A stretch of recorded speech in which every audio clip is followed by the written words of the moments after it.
our regular board meeting. Everybody's here but Brad. First, consent items, approval of agenda. Mr. President, I don't have anything to add. No additions.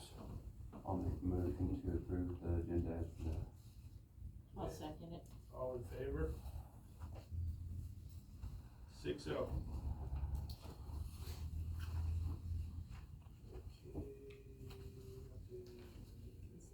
Consent items, approval of consent items.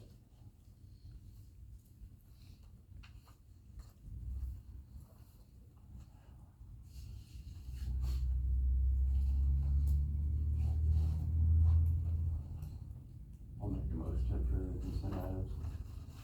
Through 5. 1 through 5. Is there a second? All in favor? All opposed? 5-1. Sandy opposed. I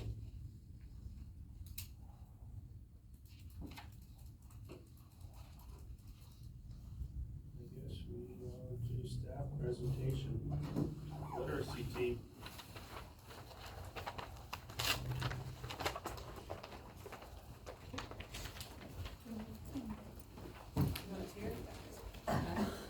Yeah.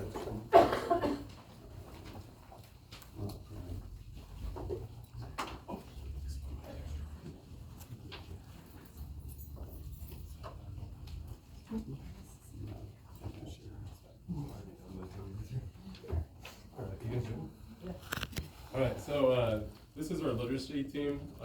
We have the privilege, actually, for tomorrow we head for Wichita and are presenting at our state's multi-tiered support systems presentation. It's a symposium where we were asked to present. We're going to kind of go through a shortened version because the actual presentation takes 70 minutes. And I'm sure we'd all love to sit here for 70 minutes and be regaled by this wonderful data. But anyway, our team this year that's going is myself, Mr. Cordy, Mrs. Hammer, we have Mrs. Edwards, Mrs. Plain, Mrs. Hawkins, and then Mr. Jarvis is actually running behind because we told him that we'd probably be going around 6:45, and you guys moved quickly through all of that. So he'll probably show up right when we're done. So. He'll answer all the questions you have.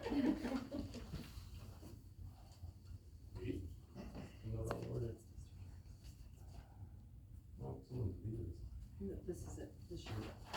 Yeah. Oh, perfect. So, we started this track about, 3 years ago. We're starting our 4th year with MTSS. Year 1 was laying the foundation. This is our DLT at that time. We had different DLT members. Mrs. Kling and Mr. Cordy and I are the only originals left. We had Mr. Brown when we started, and Mrs. Daly, and Mrs. Croach. So that year you kind of learn what MTSS is all about. Yeah, burying in here. You learn kind of what the expectation is, because the TASN comes in and works with you, and so you kind of determine what that all looks like and what that will look like for your district, because they do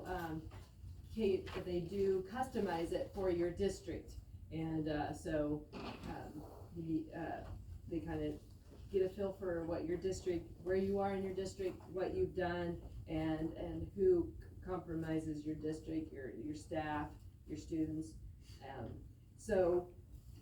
We chose to focus on ELA because as we looked at scores, as we started into foundation, and then we were going to move into year 2, which is the acceleration and then the year 3 optimization, we realized that the ELA scores were where we needed to start, and they were the lowest, and so that's where we started. Really, our first year focused on buy-in, and Mr. Jarvis will talk a little bit more about that. Yeah, so this is where we started our first year. We started things like we established our district leadership team, and we were trying to really figure out where we were at as a school. We started trying to use a screener. We used like FastBridge, and we tried to do it with fidelity, meaning we're doing it across the board, being regular, being consistent, doing it with a purpose. We also started looking into that, what that data actually meant. So we started data diving, and we did it at the district level. We used our FastBridge scores, and we began to develop a message to talk to our staff and our stakeholders about what's this gonna look like? What's the right fit for Sharon Springs? And that's something that we were really pushing even from the very beginning of how do we get everyone involved? And so we looked at this data. The ELA department began doing a curriculum search. They looked at several different options, and we started trying to, how to put this into place. Anything else you want? On our curriculum search, I'm gonna add, we did try to make sure it was scaffold, so what they're learning in kindergarten is continuous through all the way through your senior year, so it's building upon every year.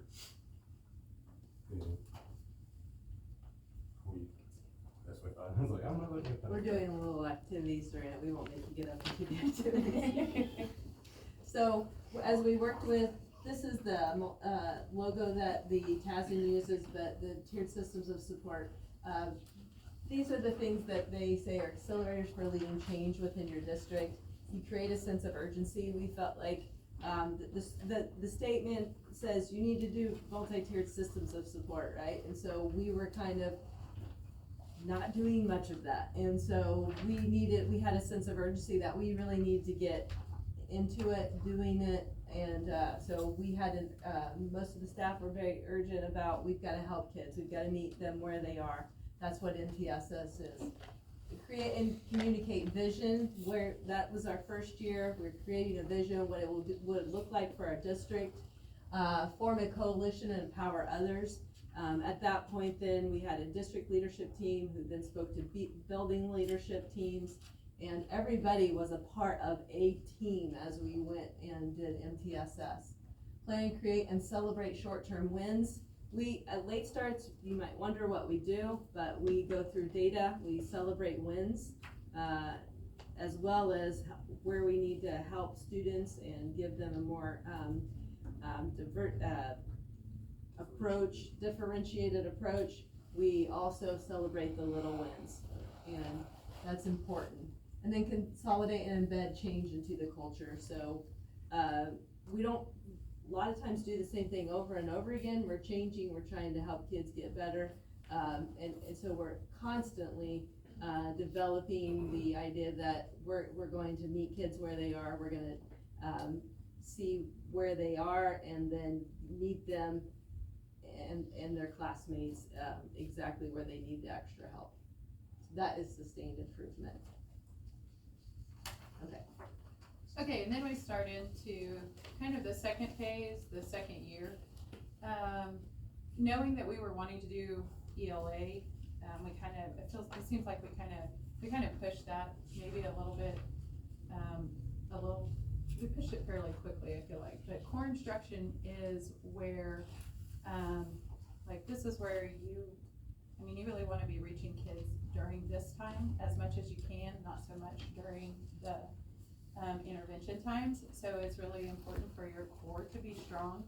And so we did a lot of research on ELA curriculums, and so then this was actually put into place K-12 in the 23-24 school year.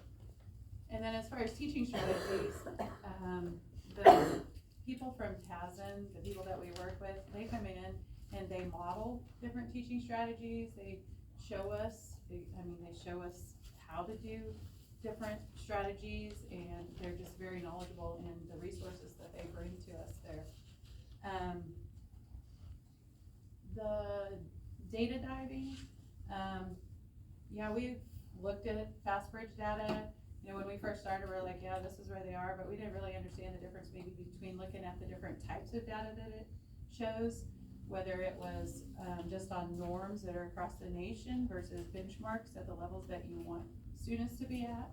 So we just really started learning how to read the data more.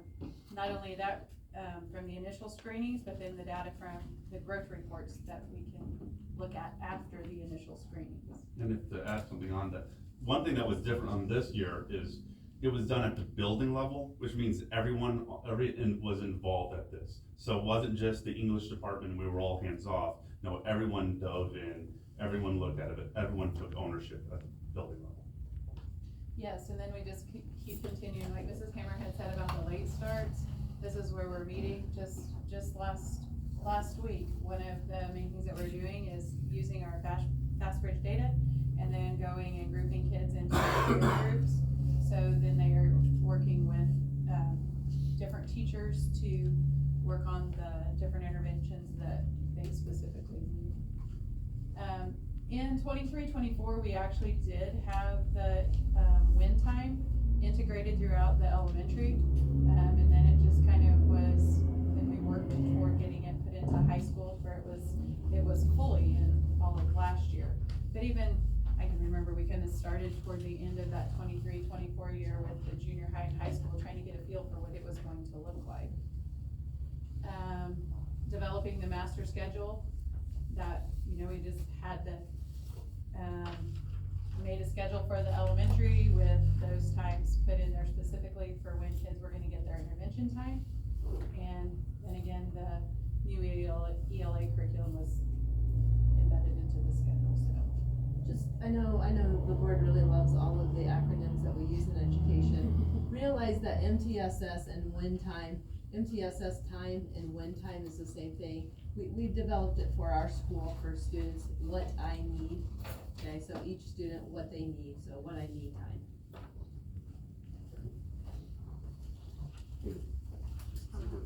And then in year 3, like Marcia said, in year 2, we were beginning in the high school, we were doing win time. We had just transitioned from our AP, and we said, okay, we're gonna call it win time when we were trying to implement some strategies.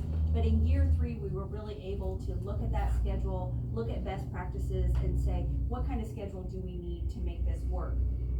We were becoming much more familiar with the data that we were looking at, and we were able to say, okay, this group of kids, they need help with decoding. They need help with phonics still. This group of kids needs help with comprehension. This group needs pushed to just keep going and read beyond the level that they're reading at. Their ability is much higher than what they're reading at. So we were able to have 4 teachers dedicated to that time and really making good use of that half hour every day for kids to work on what they needed with their reading. We came into the school year already having those fast bridge testing dates set, which we had been doing before, but now we were saying, okay, we have them set and we're gonna be able to look at them because we're familiar with looking at our reports, analyzing them. We can do that much more efficiently, and right away at the beginning of the school year, we've already tested, we've already said, okay, what did we lose over the summer? Who needs to get caught back up? Who needs to come back up to speed? And we're already making those adjustments at where they're at in their win groups. One thing that we've done, like I mentioned, we have 4 teachers that do win time. We have 1 English teacher in the high school. So that pushed some people out of their comfort zone, but we have a tremendous staff here. I have great coworkers, and from science to math to social studies, I said, okay, what can we do? And one activity that we did was explicit vocabulary instruction. And we taught the teachers how to do that. Jamie had a great demonstration for them, teaching them the word bougie and giving them examples, and they bought into it. They got on board, and what they did is they committed to every week teaching a new vocabulary word to their classes in the regular class time. Yeah.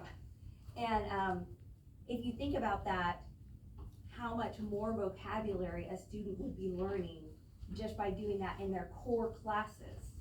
And so that would really help reading comprehension. So just the buy-in was great. This is the word that I'm going to demonstrate at the symposium, meretricious. So Jamie demonstrated bougie to our staff, which is gaudy and showy, but in a positive way. Meretricious is showy and gaudy in a negative way. Did you want me to demonstrate that, or? It takes a little bit to get through, not long though. So I'll be demonstrating meretricious and some examples for that. I think that was what I have for that. Okay, so how to create buy-in, so our staff engagement, we actually empowered our staff by letting them use their individual strengths and skills, and this would be a year ago when we started this. And basically what that means is, for our math teacher, they're teaching math word problems in the very beginning, and that's where we started. They had math word problem. They were at tier 1, which means students that don't need added intervention. And then our other tier 1s, we're doing a book study, and then I believe in science they were doing it was similar to another book study. They were reading what was that? We went through Outbreak. Yeah, we went through a variety. We did a book study. There was a time we read poetry in some groups, but it was always added literacy to an extension. And then as we went on the year, as needs changed, we readdressed how it worked. But that's where we started at the beginning. Yep, and then, so we've hit this many times now, but we used data-driven insights to guide our instructional decisions. Some of that also means that we're picking up, like you're listening to the students as well. Did you enjoy this? What did you like? And some of that eventually means that we're having student involvement, where we gave students choice in how they were engaged. And what surprised us is everyone always says that the old sustained silent reading, but that's what most of our kids wanted. They wanted to pick their book, and then at the end they'd present on it. And so I thought that was very cool. So every quarter last year, we were basically trying something different to see what would catch and what the students actually were going to engage upon. And the book studies and the student choice were the big ones. They really enjoyed those.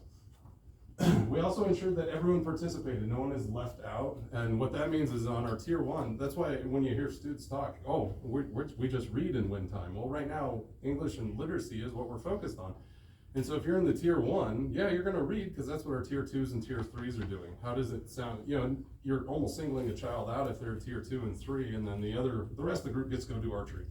It's like, you're punishing kids, and that's not the goal. The goal is to celebrate them. And that's something else we did. We celebrated all of our successes.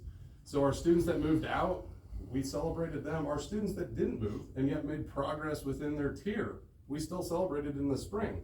So one thing that the test that we talk about, in the fall, the number to get is a lot lower than in the spring. The test grows as the year goes on, because you're expecting your students to learn. However, in the spring, you're still celebrating success when a student shows improvement. They might not have hit the benchmark, because the benchmark moved, quite a bit, but they still showed improvement. It's not like we're sitting there and they're not getting any of it. We have the data to show that they are improving. And so we're celebrating those small successes with each of our students. One of the areas we did celebrate was, it really took off last year. A lot of you probably remember it, is an hour lunch. So when classes would actually improve on their fast bridge, the whole class would get an hour lunch. Well, not exactly an hour. I did get corrected. It's 57 minutes or something like that. It's not an hour. In my head, it was the hour of lunch, but in their head, it was not 60 minutes. So, anywho, any questions on that?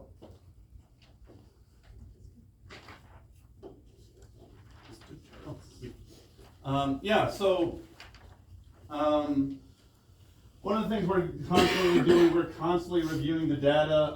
And we just gave FastBridge again last week, and I'm like, what's the data say? And it's weird that I'm excited about looking at data, but I am. I'm like, how do we all do? But we're now, again, we're all stakeholders. We're all invested on what's going to happen. So we're constantly looking. We're adjusting quarterly. So we just took the test. We're going to get together. We're going to say, okay, what groups need to move? Who needs to go where? We have currently 3 teachers. Right now, we have tier 1 are divided up into 2 groups, and then tier 2 and 3, because our numbers in tier 2 and 3 are shrinking, right? And so now we're going to look at the data, and we're going to readjust as we see, as we need, right? And that's what I need time. And so this constant reevaluating, we give the test 3 times a year, we look at it every single time, and we adjust. Then we also let the students have a little agency of, well, what do you want to do? When I walked in this year for win time, I said, Okay, I can do a book study where we all read the same book together, or we can do that silent sustained reading and you can do a report. They all wanted to do the report, but they had the agency. They got to choose. Right? We continue our partnership with TASN, part of this experiment. This symposium, excuse me. We'll be going, working with them. They come in, they give us ideas. I could send in a message to our TASN representative and they'll respond back usually very rapidly within the day. We are working on science of reading, common language alignment, science of reading. We have most of our teachers are letters trained, which is a huge portion of where we're at now. I think we have all but 2, and they're in the process of that letters training. One of the things that I noticed, and I was really happy about this, is I find students choosing harder books to read. They aren't just taking the easy road. We did a book study. We read a book, and the kid went out and read another book by the same author. They're choosing, by giving them that little bit exposure, they are stepping up to the challenge. And to me, that's a huge success, is that they're choosing books that they want to read. They're finding a voice, which is, again, just a very positive experience for us. We have another thing that we're going to talk about, but I think we're going to skip is get the gist and talk about summarizing what we were doing as we're going forward. Was there anything else we did? Mr. Jarvis, talking about students challenging themselves, we just gave the Fast Bridge and had a little student success story. I had one student that's been with me, and I have provided the bulk of the intervention to the tier 3, and this student said, "Uh-oh, Mrs. Edwards, I think I did too good. I think I'm gonna test out of your class. I got to words, I don't know what they mean." So he'd gotten further in the test than he'd ever gotten before, and he was like, "Whoa, I can't believe it." So that was fun and I also exciting. had that happen in middle school. Yeah. So it's very exciting.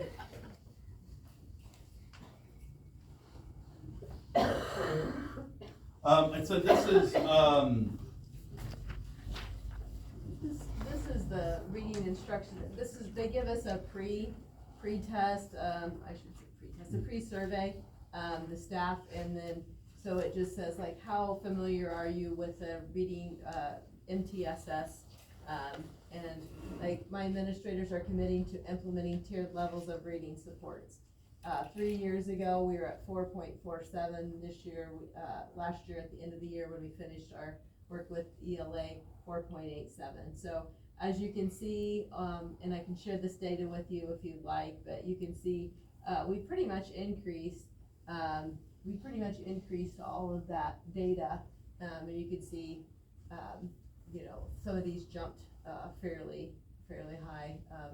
Reading interventions are being implemented as intended. That's jumped, and the data suggests that reading interventions meet students' needs. That's fairly high too, 4.71. So that's encouraging data as we give this to teachers. Good stuff.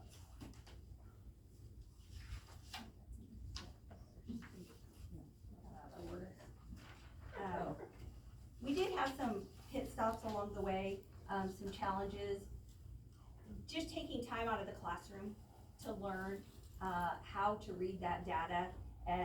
It did at times seem like, why are we spending time looking at numbers and charts? I've got kids that need to learn,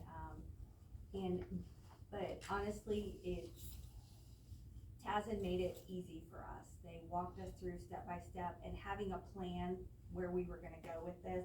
And after getting in there and being like, hey, this is a process, we don't have to have it all figured out today, really helped. And now, man, as soon as the kids are done taking that test, actually while they're taking that test, I'm checking the data, Yeah. and it's so fun to just watch them as they go and be familiar with it. Figuring out the high school schedule, how we were going to add in that extra time that we needed. We found that we did need another 10 minutes a day really to have effective instruction, and working together to find that out, but we did it, and it's working. and finding the teachers available for intervention. We share teachers between junior high and high school, and so figuring that out, who's available to do that. And we wanna be sensitive to new teachers. Mr. Jarvis mentioned this year we're doing 3 groups right now because we have a couple of new teachers. So we wanted to bring new teachers in and partner them with somebody that was already doing it to start out with. We wanna keep this process going. And so giving teachers the confidence to do that before we threw all this at them. We have had cases where we thought, just like this guy saying, oh, Mrs. Edwards, I think I did too well. I think I'm gonna have to test out of your class. And you wonder at times, did this student purposely fail the test? And I struggled with that last year. I had one student in particular that I felt like she could have tested out of my class, and she just didn't. But I came to the conclusion, reading was hard enough for her. She didn't feel comfortable up in the tier 1 group. And that told me that yes, she did need a little bit more hand holding, a little bit more, you can do it. And so for that year, she was the smartest in the class. And she was able to help others. And as a teacher, I know the best way that I learn is by having to teach it to someone else. So I'm not worried about that anymore. If a kid is purposely failing the test, that tells me there's something going on with their reading, and I need to dig a little bit further. We do reorganize throughout the year after each testing period. It's a little chaotic. I think we threw the office into a whirlwind with Go EduStar trying to move kids when it wasn't a semester, but they Getting were, the point values right and everything like that. Yeah. Just a little bit more headache, but overall we think it's beneficial. yeah, and everybody cooperated and it worked. I feel like just like in elementary, we probably have a lot of the same or a lot of similar situations. Scheduling is just, that's just something that you have to work through when you share teachers and your schedules are, I don't know, the junior high school, we feel like our own bells. And so their class period is this time, where when you're in the elementary, you may or may not wanna go by that bell, but you still are part of that bell. So, whether it's scheduling, finding, again, enough staff who are available at those times. And then in elementary, we group between grade levels. So that is, so like kindergarten, 1st grade students might be together, 2nd, 3rd grader together, 4th, 5th are together for the different intervention times.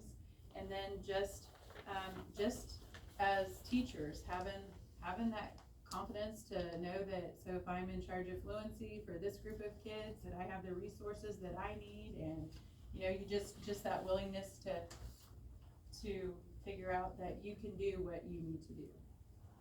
But that's kind of Yeah, where it was in I'd echo elementary. that in middle school. The cool thing about it is our staff can work together. If, Mr. Jarvis needs something, I say, hey, I have this book, I have this curriculum, let's do this book study. So we're all sharing the resources that we have, and some of us are stronger in some areas, so we have the people that we can go ask questions to, and it's just cool seeing this ship move forward, because I think it's so positive all the way through K through 12. Just seeing the movement, seeing the excitement in kids when they're growing, they're moving, and seeing the kids helping each other. That's the coolest thing to me, is seeing kids work together to help each other move forward and encouraging each other. And I feel like this is creating that culture to help them do that every day in wind time. It's really cool to see.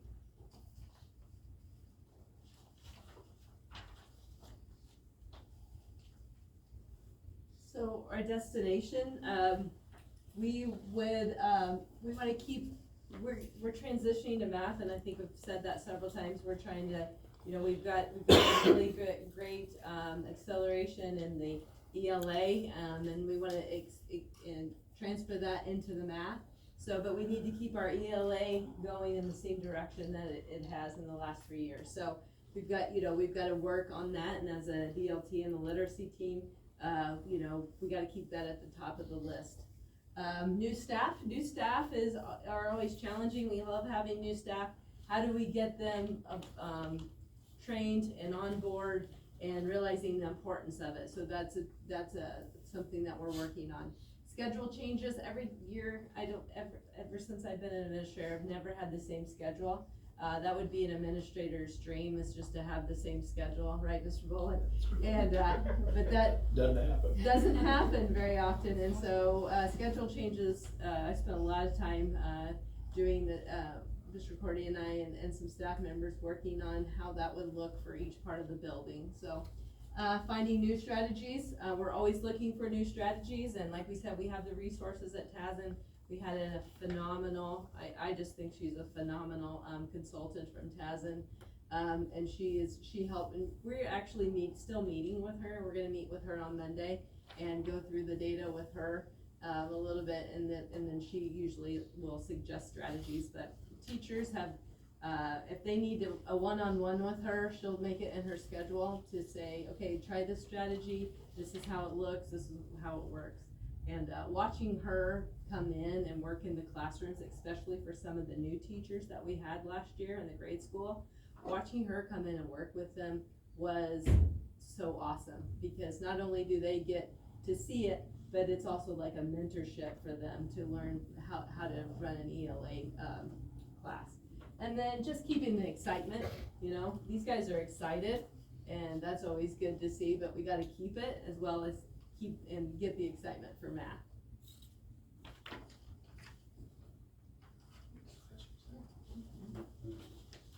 Okay. Any questions?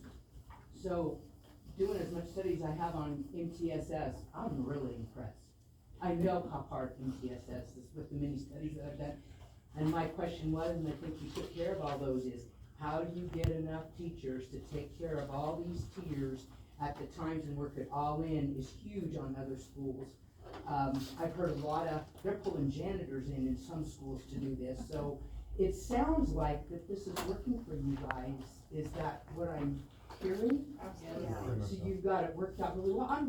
That's exciting. I mean, to know that you guys feel comfortable about it, because I know it is a huge thing to do. So, thank you very much for your excitement, your effort on, and is this something special? Because you guys are good at this? I wanna say that, I'm gonna say that my team, I felt like, they get all the credit, cause they're doing all the work, and I mean, of all the schools that they work with, I saw Syracuse is presenting, but we are one of the few schools that gets to present. So I am going to say that these guys are the reason that we get to go present, because they're just, I think a lot of it is the buy-in and just the excitement. Collective efficacy. K through 12, not just the grade school doing it. Right, Yes. right. Not just these teachers. And the Yeah. administrators. Yeah. I know, like I Yeah. said, I have done studies and done classes on this, and MTSS is a huge, huge undertaking when you choose to do it. And thank you so much. I appreciate that, and I appreciate your excitement, and I'm sure the kids do too. So thank you.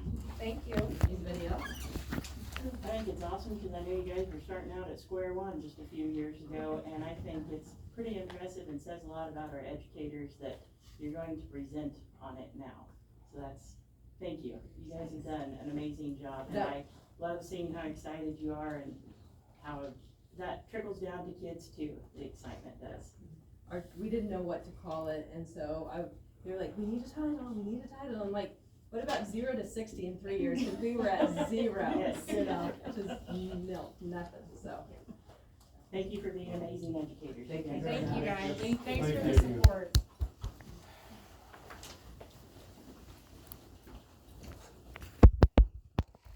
You like it,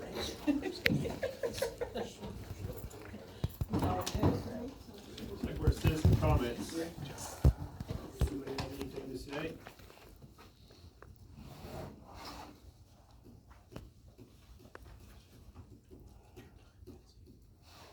All right, nobody wants to speak. We will move on to athletic activities director. Kyle, you're up. Back into the full swing of things, I think after today, every fall sport has competed or played in a game or match or whatever. So that's exciting. Definitely getting busy. Leota was doing a makeup meet today at in cross country. The girls go to Oberlin tomorrow for volleyball. We're hosting Oberlin in our first home junior high games on Thursday. High school travel to Corner on Friday, and then we're going both directions Saturday morning with cross country at Tribune and volleyball at the first kind of big tournament of the year at Walkini. So, really excited for the year. Seeing a lot of good things and just keep the ball rolling. Thank you. Yep, thank you. Sandy, NKSC in the packet. It's in there. All right, And I left my notes at home, so hopefully you don't have any questions. gotcha. Thank you. Fort Hays Tech Northwest, Bruce. Thank you. So I'm gonna address just a little bit what Mrs. Hammer said about scheduling. I don't think a lot of people realize. I used to have parents say, well, if you just leave the schedule the same for 4 years, as a freshman, my kid would know what they could take third hour their senior year. Well, that's impossible, because you change staff, you change hours, and a 1A school, the smaller you are, the absolute most difficult scheduling is for these small schools. We went to a big conference in Colorado Springs. 5A schools, 6A schools, scheduling's a breeze. 10A school has 7 math teachers. So if you can't take it first hour, you can take it second, third, fourth, fifth. It doesn't work that way. So, you know, a great point they have is scheduling is incredibly difficult and takes a lot of time. Unless you've ever been involved in that, you don't understand what that does. And some people don't like to give up their hours. You know, the one teacher I had further south when I first started was furious with me because I took his 7th hour math, and he'd had that for 23 years, and I put it before lunch. And so they get that little buy-in. So I applaud what they're doing. Unless you've ever done it, you don't understand how difficult a job that truly is. So anyway, Dr. Isbell, if you have not met him, is on staff, and he started in January, and President Shears is helping him as a consultant. But he's brought some new innovations to the college and some things that he's doing to help with student involvement and student success, and it's been really interesting to watch that again. So he's doing a great job. One of the things that's come out of the affiliation is Dr. Mason attends one of our local meetings at least once every 3 months. She tries every quarter. And they have the president of Fort Hays State University come to Goodland, Kansas, and meet with our 19 people. Is pretty great thing to have. So she gets a better idea, not only of Goodland and the Goodland Tech, but the areas and the schools that are in this area that she gets to work with. So that's been another positive. And the nights she's not at the meeting, she attends that by Zoom. So she rarely ever misses a meeting. And I'm sure she's a pretty busy lady, but she always makes time for our tech meetings. Something's just off the cuff a little bit. The Tech College was the overall winner of the Sherman County Fair Parade. Did anybody go to the parade up there? So they get a payloader, and President Shears and Mr. Showalter, they usually get in the bucket, and they shoot t-shirts, they shoot candy, and of course, you know, if you get free shirts and candy, they're gonna get good votes. But they attended every county parade in their service area this summer. With some kind of an entry, like here they had the car and the sign and a couple people. That's pretty good commitment that they're trying to keep involved in these communities, and that was fun. They've scheduled 40 upcoming college fairs. Think about how many that is to attend: Kansas, Colorado, and Nebraska. And we talked about, you guys have talked about the child care. Any of you remember where the old Comtech building was at? That building has now been turned into the child care facility. And they got a $265,000 grant from the Patterson Foundation and $192,000 from Dean Hansen to reconfigure that building, and staff members are gonna have some priority. Their children are gonna be taken care of at the college, and they figured that's gonna help them retain staff and hire staff. And so that's a huge thing, and it's come along. If you ever get up there as a board member, stop in and take a look at it, and it's quite impressive.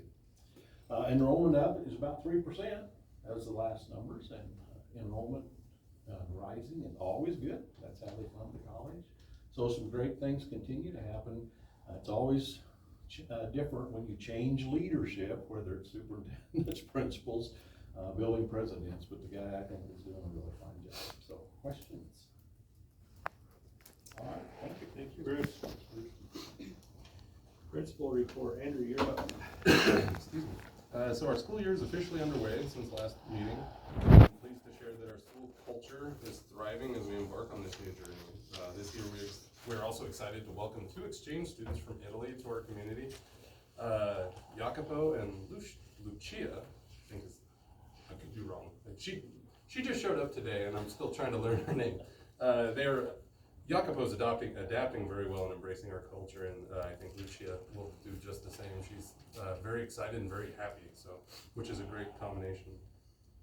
As Coach Gefeller said, our sports teams are in full swing with practices and games already taking place. Last week, our school had the opportunity to participate in the Fort Wallace Symposium. This year's theme focused on cattle trails, and I've been going to the symposium, I think, since they started it, maybe 5-6 years ago, even before I came to Sharon. I always find the event to be enriching, and I appreciate the insights shared by the presenters. Many of our students gained valuable knowledge about the workings of the cattle trails and a deeper understanding of the cowboy lifestyle.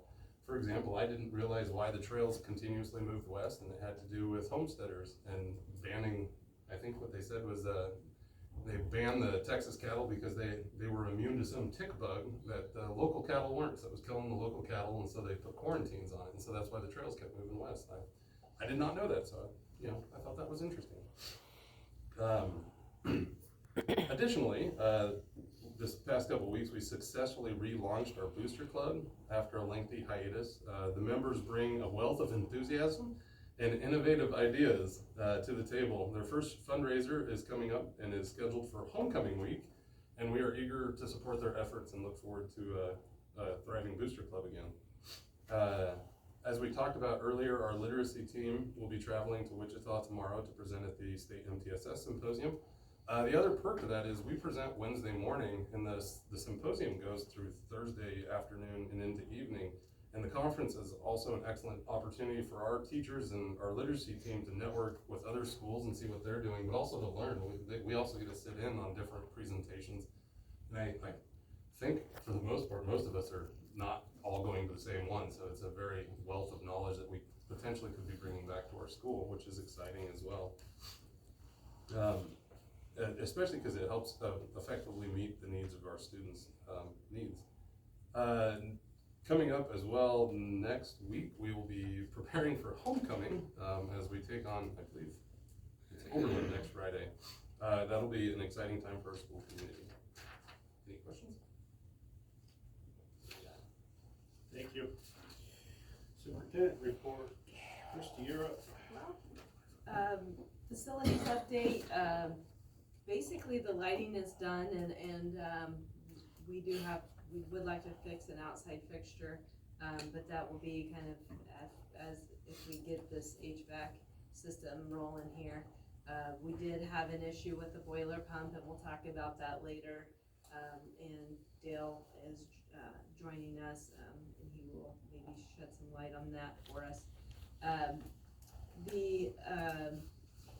I want to say that I appreciate some students that have volunteered their time. Kyler and Olivia Kuhlman and Keely Kling painted the football bleachers at the end of August, and I really appreciate them stepping up to do that, because with the whole system going in this summer, we just ran out of time, and so them doing that was a huge blessing for us.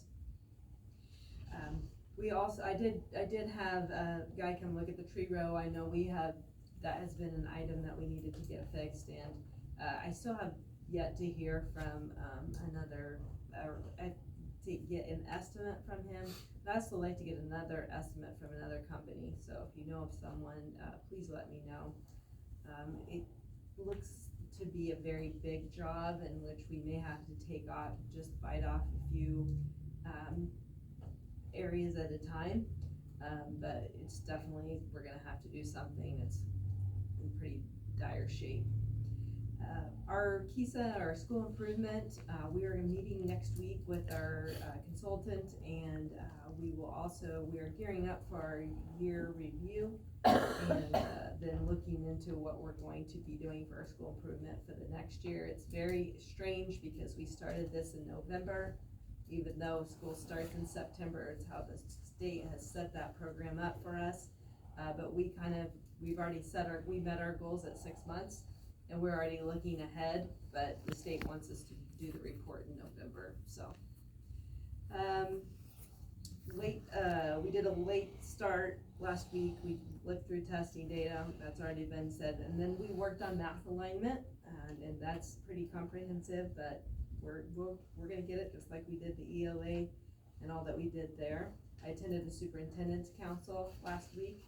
It was great to see a lot of superintendents there.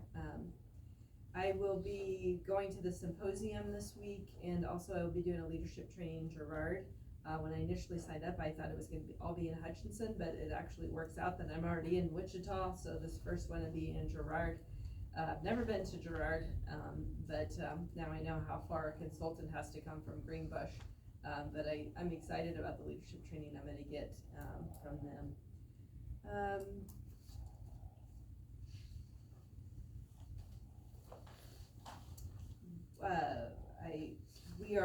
I've been working with the students and teachers on a positive culture, and the teachers went through the energy bus, and the students we're doing energy bus for kids, and that has been, we took a little trip on the activity bus with the kids down to the park for just a few minutes and then back, but instilling the positive culture and being positive to inside the district as well as, to their classmates.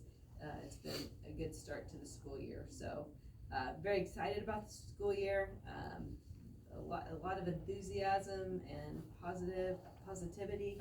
So I'm really looking forward to the 25-26 school year. Questions for the board? All right, thank you. Moving on to discussion action items. Number 1 is budget approval. Mr. President, Page 33, 34. yeah, that's the code 99.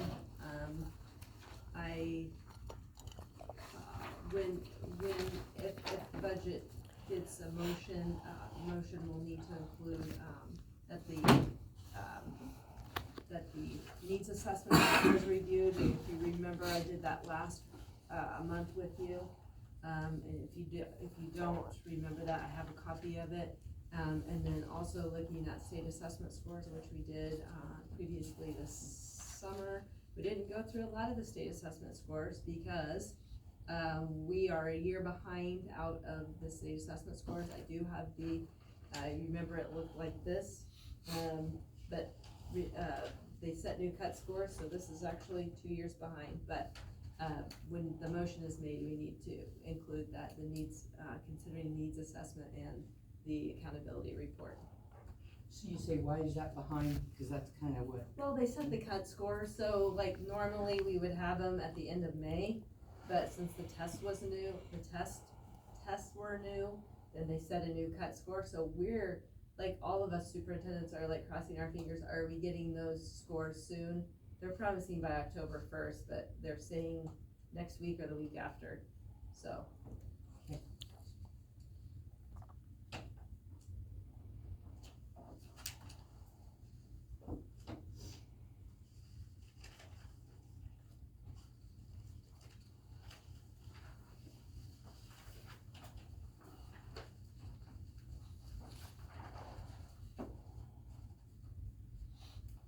Anything else?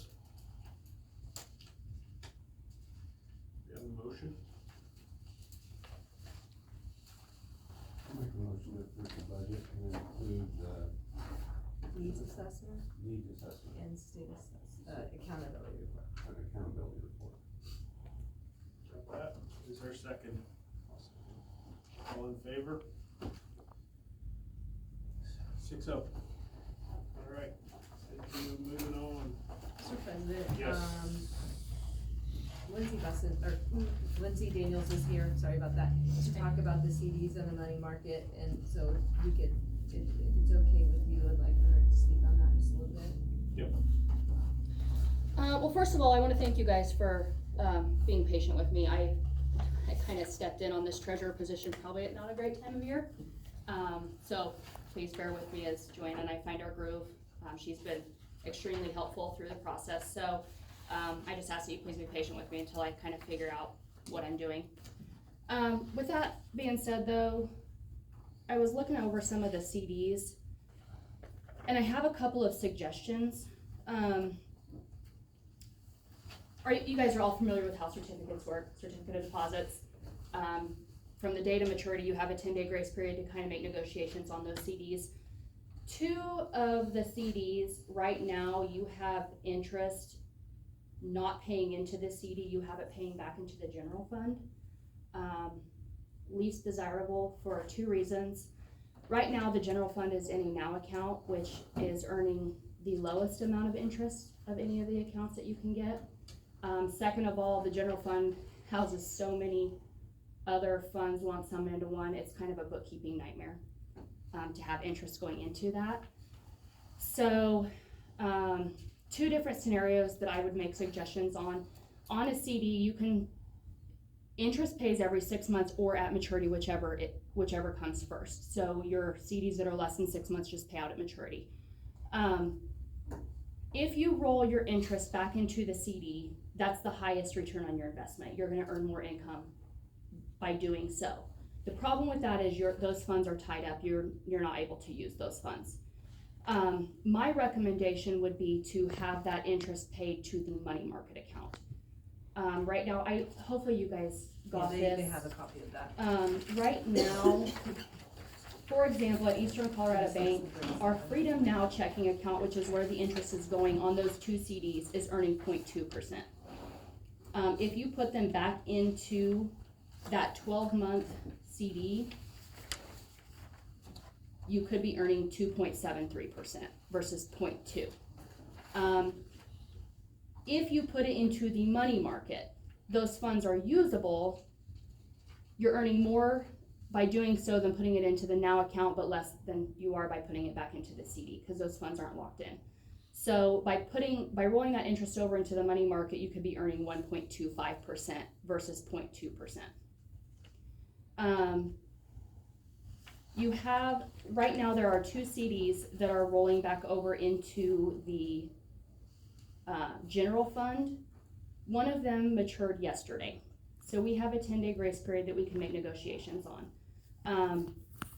I would highly recommend that if you do not want the interest being compounded back into the CD, that you put it into the money market versus the now account. I have also negotiated rates, and I was able to negotiate. Right now that CD is setting at earning 2.73%. I have negotiated 3%. So if you guys are all on board with that, we'll make that adjustment as well. In October, there are 5 CDs coming due in October. All of those CDs, the interest is being compounded already back into the CD, so you're earning the most that you can. But yeah, my recommendation is definitely either putting that interest back into the CD itself where it's tied up, or putting it into the money market where it is usable funds, but you still are earning more than the now account. And I do plan on negotiating rates. I think that's something that has not been done in the past. And maybe people didn't know that you could negotiate rates. So as much money is sitting in there, you might as well earn the most that you can. So if you guys are all on board, I guess my first item would be the CD that matured yesterday. If you are willing to approve the 3% versus the 2.73%, and then I guess deciding what you want to do with the interest on that CD.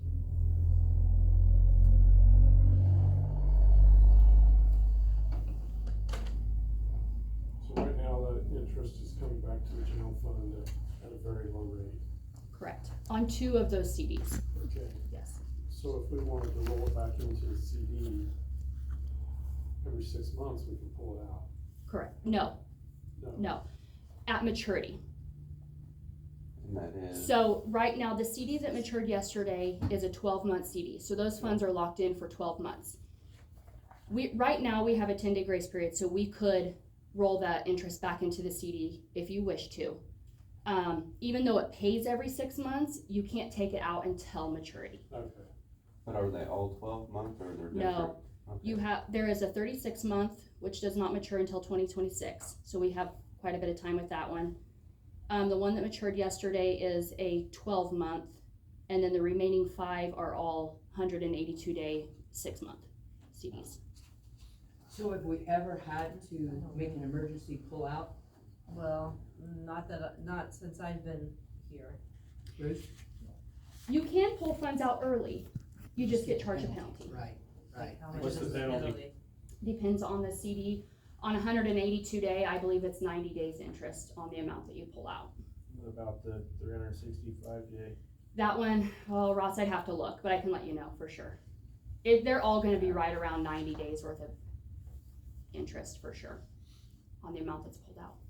So we have, you said 5 in October that are 180 days, Correct, and 182. the one now is 12. I guess my Yeah. suggestion would be to accept the 3%, roll it back into the CD, and move on. That's mine too. That's mine. Does anybody? Okay. Still I'll pull second money out that. of the penalty. Okay, I made the motion. Yeah. My motion was to accept the 3% interest on the 12-month CD and roll the interest back into the CD itself. And Sandy seconded that motion. All in favor?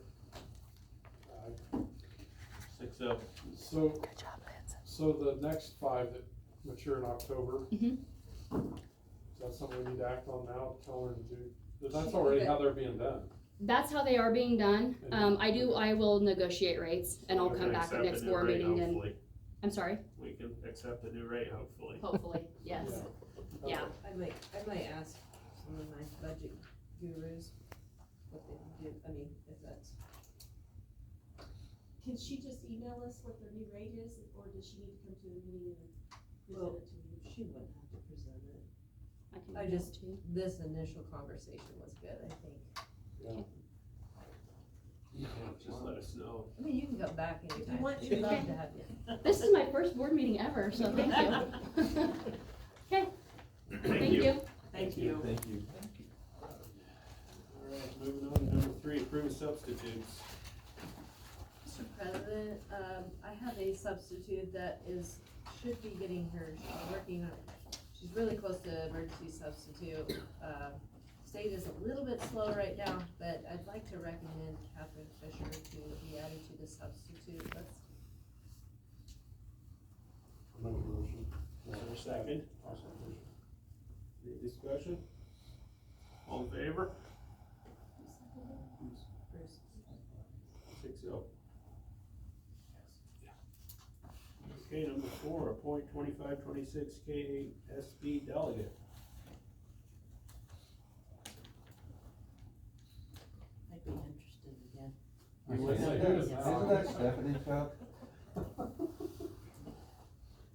Well, If nobody I else make a is. motion for Stephanie. I'll second Is there that. any other motions? Alright, all in favor? 6-0. Thank you, Stephanie. Awesome. Okay, number 5, consider request to apply for grants. Mr. President, I have, Mrs. Stroke is wanting to apply for a grant for the theater, production. And, so specifically right now the Midwest, but any that she finds for the theater productions. Theater Productions. So Is is it it in our show? school? Fall play, yeah. Fall play. Yeah, okay, gotcha. I just wanna make sure we weren't trying to do something. Yeah, okay, for the fall play, basically. Yeah, okay. And you guys are comfortable with it? I'll make the motion to approve the request for the grant for the theater production. I'll second it. All in favor? 6-0. Stephanie, Sandy. Number 6, boiler repair. Mr. President, Dale Worley is here, and I'd like for him to address the boiler repair just a little bit. I've given you the information from Blaze. I did share that information from Blaze with them, Dale. If you wanna ask him questions, he's our guy, he's our guru, and he's been really great to work with.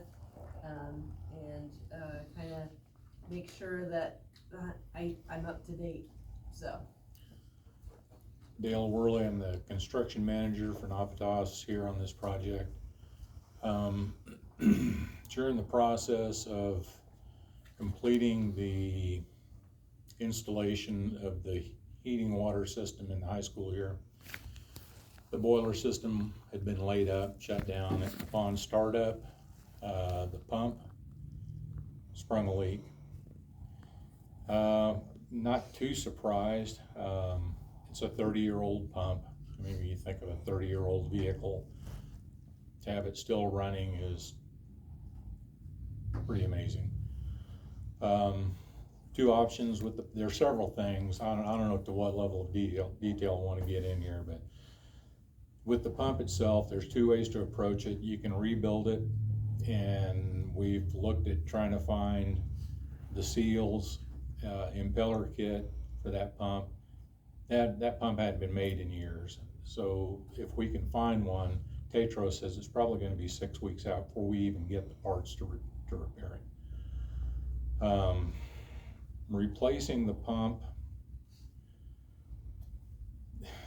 it's not as simple as just replacing the pump because of the way the piping is configured in there. It's going to require reconfiguring piping, the triple duty valve that's associated with the pump, the suction diffuser associated with all these parts and pieces. You're looking at a pretty substantial sum. It's not outrageous, but it's substantial. I think it's within the realm of your contingency money. And honestly, I don't really get involved in the money side of stuff. I just kind of try to explain the technical side of things, what's going on. So that being said about the pump, there are some other things that are associated with that boiler system that may have been contributory to the pump going bad. Who knows? The way it gets its feed water, it wasn't working properly. It was, from what I can tell in exploring the air handler situation that we've uncovered, it was probably constantly leaking water through the air handler in the stage in the high school gym. Just a slight leak running down the drain forever. Not something you'd ever even really notice unless you went inside that to investigate things. That probably had something to do with all the additional water going through the system, water coming from the city or wherever you get it, untreated, being circulated into that pump, into the boiler for whatever period of time, and I can't tell. All I know is it's been going on for a long time. One of the things that I want to make you aware of, consider that pump failure kind of your canary in a coal mine. It's in the same system as the existing boiler, and that boiler is 30 years old. I cannot give you an estimated remaining life on that thing. All I can say is I know it looks a lot better on the outside than it does on the inside. I am just relatively, I've been in this business a long time, and I'm confident that that thing is looking at its end stage. They just don't last 30 years without perpetual water treatment and attention. So I don't know what level of detail you wanted me to get into here, but those are the two big ones. There is the feed water system, the pump itself. Do we spend $4,000 on trying to track down the parts, wait 6 weeks, put it in, and then have a boiler bail out on you in 6 months? With the replacement pump, that will be compatible with whatever happens to your boiler system. It'll be compatible. That won't have to be, nothing will have to be done if your boiler, when your boiler decides it's done. That'll already be there. So there's that. we could go into a lot of detail on an approach to the boiler system, and I'd be happy to do that as long as you want to talk about it. But I think and I'm not a peddler, I'm not the sales guy, that's not what I do. I just want to give you the information you need to make a decision, and then you get with not somebody from Navitas or somebody else. And understand this, I work for Navitas. I'm not a Navitas employee. I'm an independent contractor that they hire to supervise these projects. They don't always like what I say. I'm kind of the referee in the corner, making sure everybody gets the right information. So somebody needs to either contact them about a plan for your boiler, or, I mean, you need to start thinking about some kind of contingency. They do, if something were to happen in January, you could get a boiler here on a truck. It's a rental. It would sit out there in the parking lot and you'd be renting it, and that would be that. There's other ways to do it, and they would be, you know, Navitas or Tetro would be happy to explain all that to you and give you your options. I don't have, they never call me into these to give you the good news. It's the news you don't want to hear, but it's the truth. I mean, your boilers, it's at its end stage in life. That air handler up there on the mezzanine, the stage, I don't know if you got the Tetro recommendation on that, about fixing that thing. I haven't got that yet. Well, that's about 10 grand. And that doesn't even fix the coil. That just gets the fan back to where it's working. And how long that thing has been, who knows? It's, yeah, somebody did something years ago and it didn't work.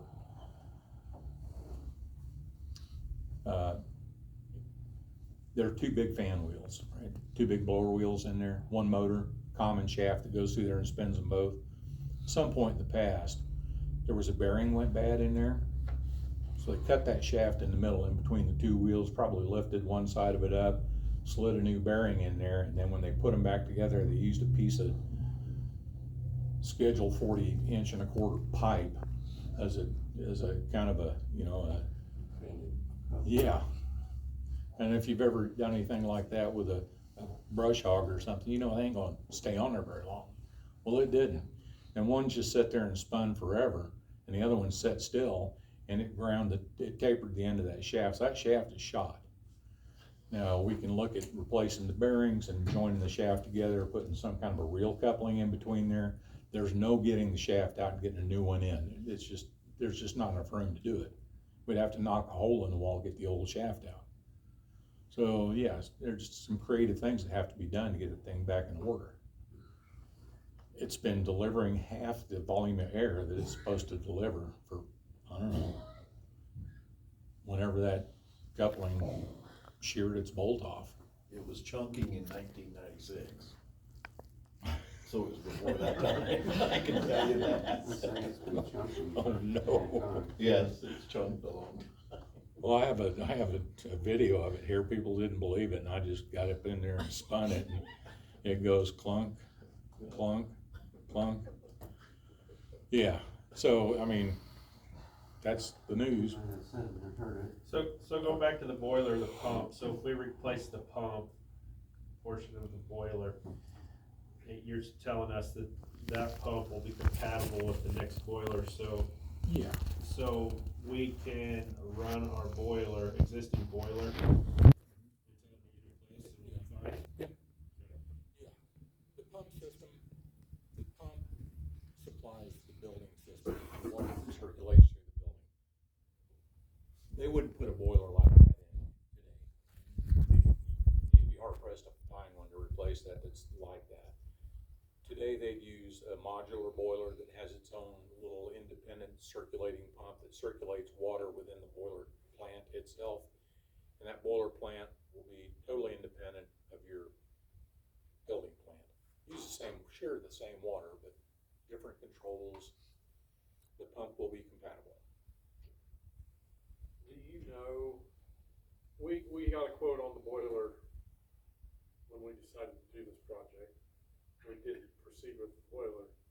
Do you have any idea if that quote included new pumps, or would that be a whole separate thing? I would be surprised if it didn't include new pumps, feed water system, chemical treatment. I don't know about the chemical treatment sometimes. Out here, they probably would. The other auxiliaries, the air removal device, all that stuff that's not even in there. There's no air removal device in there to get water, scavenge water out of the system that corrodes the insides of the pipes. So, my guess is, yeah, if you go with a pump now, that'll be a deduct on that number that they had back then. I don't know what that number was. That's a question for Luke. My question was more in lines if we decided to, it was mentioned a couple meetings ago that maybe we should really reconsider the boiler. And my question was, if we did reconsider the boiler part of this project, whether that pump would be on top of that, or whether that pump would kind of be included in that. And I understand. It would probably be included in that, or if you did the pump now, it would be excluded from whatever number they came up with. Gotcha.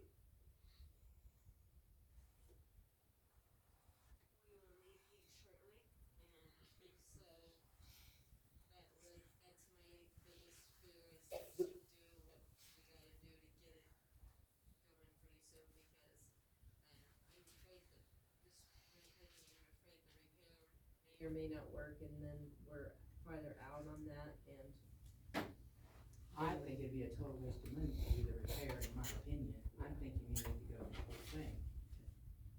I thought he did a really good job of sharing what it looked like, what we needed to do, what the facts are, and thank you very much for letting us know that. Kind of the same thing.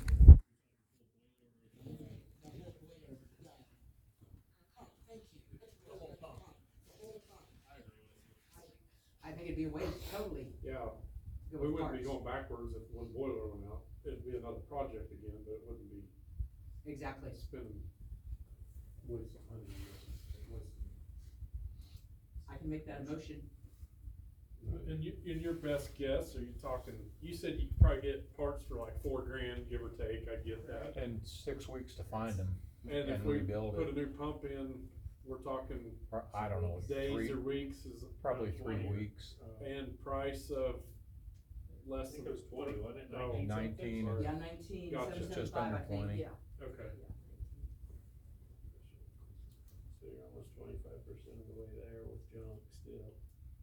I have a meeting with them in the morning, Dale and I do, so. I would say at minimum do it. Sorry? I would say at minimum do it. Sandy's, Did you second her motion? I will. Okay. Just wanted to clarify before I did.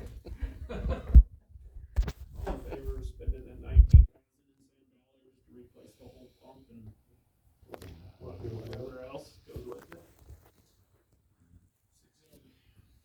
So, when you say whatever else goes with it, are you including, as you said, because you're doing the other part? The stuff involved with the pump itself. The $19,000. Right. Yeah, Just whatever wanna the make sure 19, no, whatever the 19,000 Because some he dollars. added that covers. other thing, now another 10, we'll have Hold on, to. We don't know about that yet. He wasn't Okay. supposed to tell us that yet. Okay. Before we figured out that the pump was gone, there was the question of the boiler system feed, the feed water system. It is shot as well. That's a separate deal. The pressure reducing station, the isolation valves, the piping for the feed water that goes into the system. That was something that got uncovered, and I don't remember what that number was. I just don't. I wanna say like $3,500, maybe $2,500. I don't know. I don't get involved in the numbers. But it was to me, it was not a small sack of change. But that needs to happen too, because there's no way to put water into that system right now, other than somebody sits in there and runs a valve. Just Well, not a good solution. To make Yeah, a 'cause $3,500. it's $29.87. Okay. So I feel like if that needs done, I feel comfortable making that decision. Because again, that'll have to be done, if wiped out the whole boiler